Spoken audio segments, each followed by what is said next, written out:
নমস্কার নিউজ বিএমে আপনাকে স্বাগত জানাই গুরুত্বপূর্ণ খবর পেতে আমাদের সাথে থাকুন।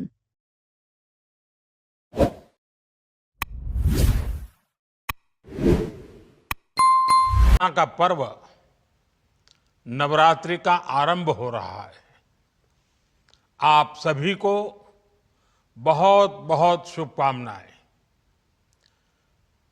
नवरात्रि के पहले दिन से देश आत्मनिर्भर भारत अभियान के लिए एक और महत्वपूर्ण और बड़ा कदम उठा रहा है। कल यानी नवरात्रि के प्रथम दिवस 22 सितंबर को सूर्योदय के साथ ही नेक्स्ट जनरेशन जीएसटी रिफॉर्म्स लागू हो जाएंगे। एक तरह से कल से देश में जीएसटी बचत उत्सव शुरू होने जा रहा है।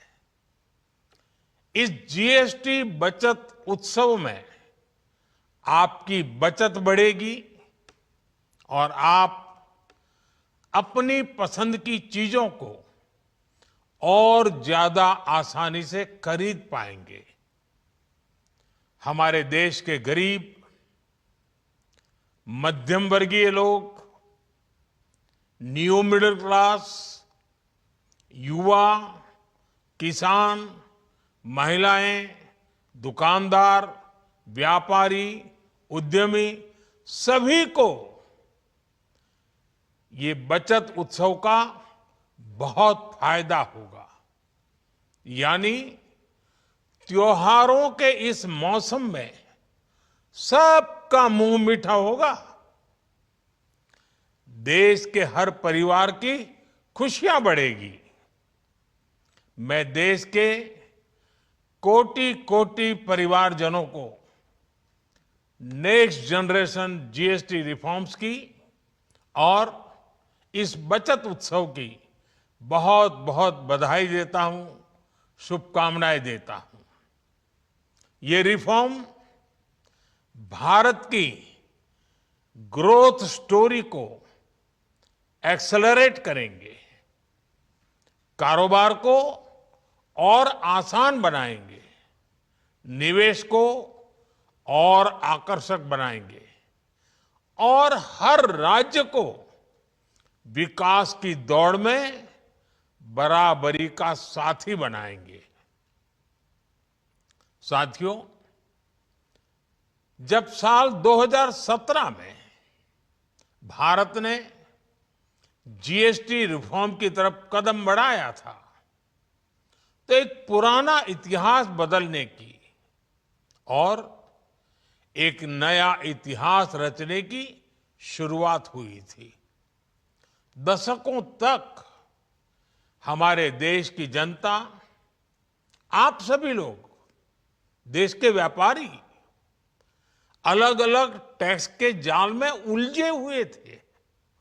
Octroi, entry tax, sale tax, excise, VAT, service tax, न जाने भांति भांति के दर्जनों टैक्स हमारे देश में थे।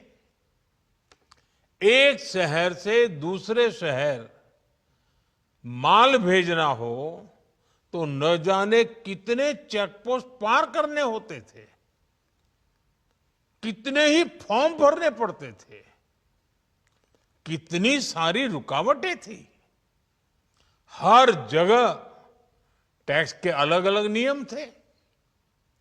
मुझे याद है जब 2014 में देश ने मुझे प्रधानमंत्री पद का दायित्व सौंपा था, तब उसी शुरुआत के दौर में एक विदेशी अखबार में एक दिलचस्प उदाहरण छपा था। उसमें एक कंपनी की मुश्किलों का जिक्र था। उस कंपनी ने कहा था कि अगर उसे बेंगलुरु से 570 किलोमीटर दूर हैदराबाद अपना सामान भेजना हो तो वो इतना कठिन था कि उन्होंने सोचा और उन्होंने कहा कि वो पसंद करती थी कंपनी कि पहले अपना सामान बेंगलुरु से यूरोप भेजें और फिर वही सामान यूरोप से हैदराबाद भेजें। साथियों, टैक्स और टोल के जंजाल की वजह से ये तब के हालात थे। और मैं आपको सिर्फ एक पुराना उदाहरण याद दिला रहा हूं। तब ऐसी लाखों कंपनियों को, लाखों करोड़ों देशवासियों को अलग अलग तरह के टैक्स के जाल की वजह से हर रोज परेशानी होती थी। सामान को एक शहर से दूसरे शहर पहुंचने के बीच जो खर्च बढ़ता था वो भी गरीब को उठाना पड़ता था। आप जैसे ग्राहकों से वसूला जाता था। साथियों, देश को इस स्थिति से निकालना बहुत जरूरी था। इसलिए जब आपने हमें 2014 में अवसर दिया तो हमने जनहित में, देश हित में जीएसटी को अपनी प्राथमिकता बनाया। हमने हर स्टेक होल्डर से चर्चा की। हमने हर राज्यों की हर शंका का निवारण किया, हर सवाल का समाधान खोजा। सभी राज्यों को, सबको साथ लेकर आजाद भारत का इतना बड़ा टैक्स रिफॉर्म संभव हो पाया। ये केंद्र और राज्यों के प्रयासों का नतीजा था कि देश दर्जनों टैक्सों के जाल से मुक्त हुआ और पूरे देश के लिए एक जैसी व्यवस्था बनी। वन नेशन वन टैक्स का सपना साकार हुआ। साथियों, रिफॉर्म एक अनवरत चलने वाली प्रक्रिया होती है। जब समय बदलता है, देश की जरूरत बदलती है, तो नेक्स्ट जनरेशन रिफॉर्म भी उतने ही आवश्यक होते हैं। इसलिए देश की वर्तमान जरूरतों और भविष्य के सपनों को देखते हुए जीएसटी के ये नए रिफॉर्म्स लागू हो रहे हैं। नए स्वरूप में मुख्य रूप से अब सिर्फ 5% और 18% के ही टैक्स स्लैब रहेंगे। इसका मतलब है रोजमर्रा के इस्तेमाल की ज्यादातर चीजें और सस्ती हो जाएगी। खाने पीने का सामान, दवाइयां, साबुन, ब्रश, पेस्ट, स्वास्थ्य और जीवन बीमा, ऐसे अनेकों सामान, अनेकों सेवाएं या तो टैक्स फ्री होगी या फिर केवल 5% टैक्स देना होगा। जिन सामानों पर पहले 12% टैक्स लगा करता था, उसमें से 99% यानी करीब करीब 100 के निकट 99% चीजें अब 5% टैक्स के दायरे में आ गई है। साथियों, पिछले 11 साल में देश में 25 करोड़ लोगों ने गरीबी को हराया है, गरीबी को परास्त किया है और गरीबी से बाहर निकल करके 25 करोड़ का एक बहुत बड़ा समूह नियो मिडिल क्लास के रूप में आज देश के अंदर बहुत बड़ी भूमिका अदा कर रहा है। इस नियो मिडिल क्लास की अपनी एस्पिरेशंस हैं, अपने सपने हैं।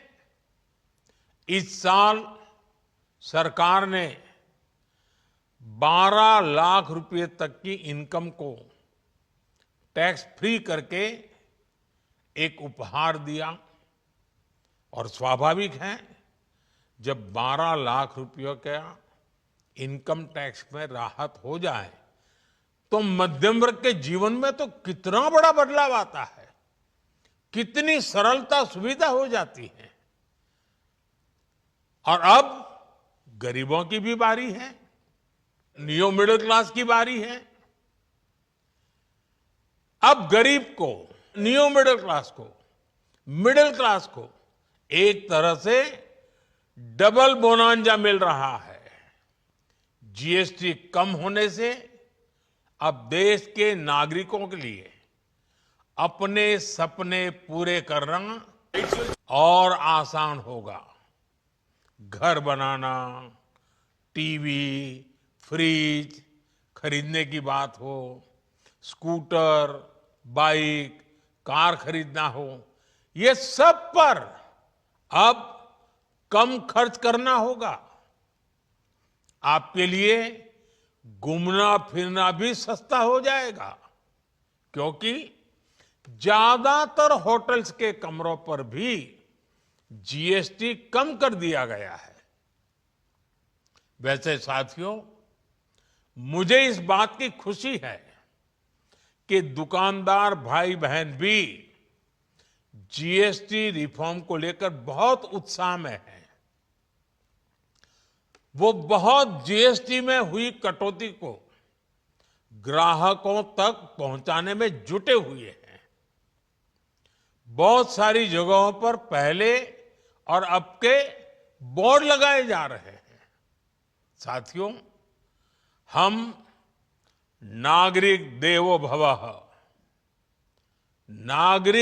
भवः के जिस मंत्र के साथ आगे बढ़ रहे हैं, नेक्स्ट जनरेशन जीएसटी रिफॉर्म में इसकी साफ झलक दिखाई देती है।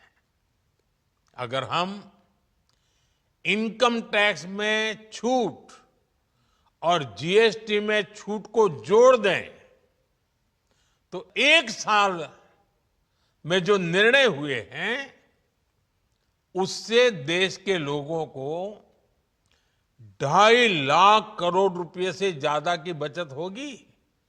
और तभी तो मैं कह रहा हूं ये बचत उत्सव है। साथियों, विकसित भारत के लक्ष्य तक पहुंचने के लिए हमें आत्मनिर्भरता के रास्ते पर चलना ही होगा और भारत को आत्मनिर्भर बनाने का बहुत बड़ा दायित्व हमारे एमएसएमईज यानी हमारे लघु, मध्यम और कुटीर उद्योगों पर भी है, जो देश के लोगों की जरूरत का है, जो हम देश में ही बना सकते हैं, वो हमें देश में ही बनाना चाहिए। साथियों, जीएसटी की दरें कम होने से नियम और प्रक्रियाएं और आसान बनने से हमारे एमएसएमईज, हमारे लघु उद्योगों को, कुटीर उद्योगों को बहुत फायदा होगा। उनकी बिक्री बढ़ेगी और टैक्स भी कम देना पड़ेगा, यानी उनको भी डबल फायदा होगा। इसलिए आज मेरी एमएसएमई से लघु उद्योग हो, सूक्ष्म उद्योग हो, कुटीर उद्योग हो, आप सबसे बहुत अपेक्षाएं हैं। आपको भी पता है, जब भारत समृद्धि के शिखर पर था तब भारत की अर्थव्यवस्था का मुख्य आधार हमारे एमएसएमईज थे, हमारे लघु और कुटीर उद्योग थे। भारत की मैन्युफैक्चरिंग, भारत में बने सामानों की क्वालिटी बेहतर होती थी। हमें उस गौरव को वापस पाना है। हमारे लघु उद्योग जो बनाए वो दुनिया में हर कसौटी पर बेस्ट हो, उत्तम से उत्तम हो। हम जो मैन्युफैक्चर करें वो दुनिया में आन बान शान के साथ बेस्ट के सारे पैरामीटर को पार करने वाला हो। हमारे प्रोडक्ट्स की क्वालिटी दुनिया में भारत की पहचान बढ़ाए, भारत का गौरव बढ़ाए। हमें इस लक्ष्य को लेकर काम करना है। साथियों, देश की स्वतंत्रता को जैसे स्वदेशी के मंत्र से ताकत मिली, वैसे ही देश की समृद्धि को भी स्वदेशी के मंत्र से ही शक्ति मिलेगी। आज जाने अनजाने हमारी रोजमर्रा की जिंदगी में बहुत सी विदेशी चीजें जुड़ गई है, हमें पता तक नहीं है। हमारे जेब में कंघी विदेशी है कि देसी, हमें पता ही नहीं है। हमें इनसे भी मुक्ति पानी होगी। हम वो सामान खरीदें जो मेड इन इंडिया हो, जिसमें हमारे देश के नौजवानों की मेहनत लगी हो, हमारे देश के बेटे बेटियों का पसीना हो। हमें हर घर को स्वदेशी का प्रतीक बनाना है, हर दुकान को स्वदेशी से सजाना है। गर्व से कहो ये स्वदेशी है, गर्व से कहो मैं स्वदेशी खरीदता हूं, मैं स्वदेशी सामान की बिक्री भी करता हूं। ये हर भारतीय का मिजाज बनना चाहिए। जब ये होगा तो भारत तेजी से विकसित होगा। मेरा आज सभी राज्य सरकारों से भी आग्रह है, आत्मनिर्भर भारत के इस अभियान के साथ, स्वदेशी के इस अभियान के साथ अपने राज्यों में मैन्युफैक्चरिंग को गति दे। पूरी ऊर्जा से, पूरे उत्साह से जुड़े, निवेश के लिए माहौल बढ़ाएं। जब केंद्र और राज्य मिलकर आगे बढ़ेंगे तो आत्मनिर्भर भारत का सपना पूरा होगा। भारत का हर राज्य विकसित होगा, भारत विकसित होगा। इसी भावना के साथ मैं फिर एक बार इस बचत उत्सव की अनेक अनेक शुभकामनाएं देते हुए अपनी बात समाप्त करता हूं। एक बार फिर आप सबको नवरात्रि की, जीएसटी बचत उत्सव की बहुत बहुत शुभकामनाएं। बहुत बहुत धन्यवाद। আমরা এগিয়ে চলেছি, আমাদের পিছনে স্বয়ংসেবকরা পথসঞ্চরণ করে এগিয়ে আসছে। আমরা সবাইকে শুভেচ্ছা জানানোর জন্য আন্তরিক কৃতজ্ঞতা নিবেদন করছি। রাষ্ট্রীয় স্বয়ংসেবক সংঘ 1925 সালের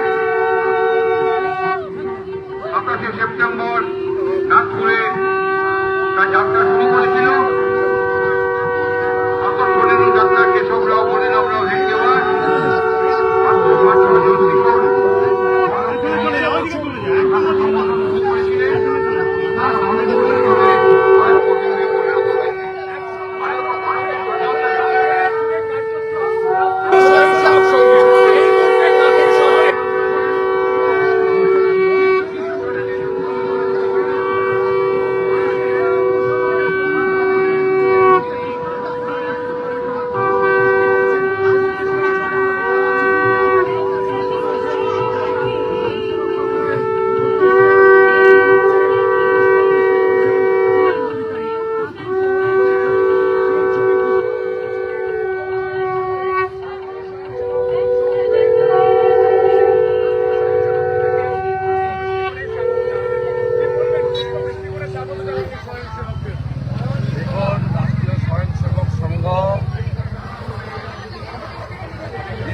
মধ্যে সবচেয়ে বড় সামাজিক সংগঠন, ভারতবর্ষের মধ্যে সর্বোত্তম রাষ্ট্রবাদী এবং হিন্দুত্ববাদী সংগঠন। আমরা গর্বিত আজকে শুভ মহালয়ার দিন পথ সঞ্চালনাতে তাদেরকে পুষ্পবৃষ্টির মাধ্যমে গোলাপের পাপড়ি দিয়ে শঙ্খধ্বনি দিয়ে আমাদের সনাতনী প্রথা মেনে তাদেরকে আমরা প্রণাম করলাম, বরণ করলাম, বন্দন করলাম, অভিনন্দন করলাম।